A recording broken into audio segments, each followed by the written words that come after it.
Python, like all programming languages, has a plethora of IDEs and text editors to choose from. Now, I've used quite a lot of them over my time. I've used PyCharm, VS Code, Notepad++, to name but a few. Today though, I'm going to use Mu. It's a nice clean interface and it's perfect for beginners. I'm going to go to Google. I'm going to type in Mu Python. Now I'm going to select Code with Mu. I'm going to click Download. Now we see options for Windows installer, Mac installer or Linux. I'm going to select the Windows installer. I'm going to open the download folder. I'm going to select the program.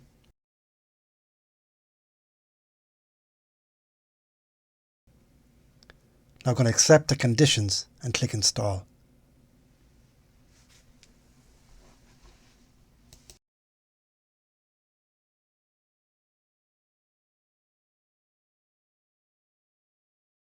Click on Finish.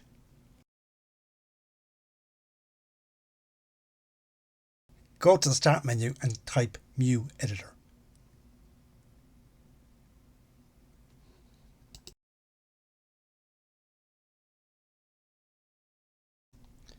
Select Python 3 and click OK. So this here is where we write our code. Now we have different options up here to start a new file, load a file, save a file. This is how we run it. Zoom in and out. We change our theme. And there's other options here, check and plotter and repel and stuff. Now, I haven't tried any of that yet. So we can change our mode as well. So if you change from Python 3 to say web, that'll give us different options up here. Obviously these options are to do with the Flask module. So if I change back to Python 3 again.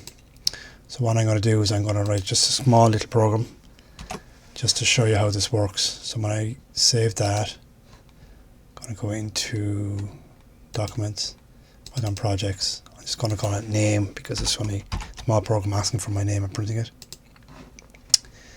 So this is just an input function and it's asking the user for their name, save into a variable called name, and then it's going to print it. So when I run it, we get a new window here. That's from my name, Paul. It's printing Paul. So I'm going to stop that. That window disappears. So this was just a quick introduction to downloading and installing Mu and just a quick look at the editor itself. So thank you for joining me in this video and hopefully I will see you in another one soon.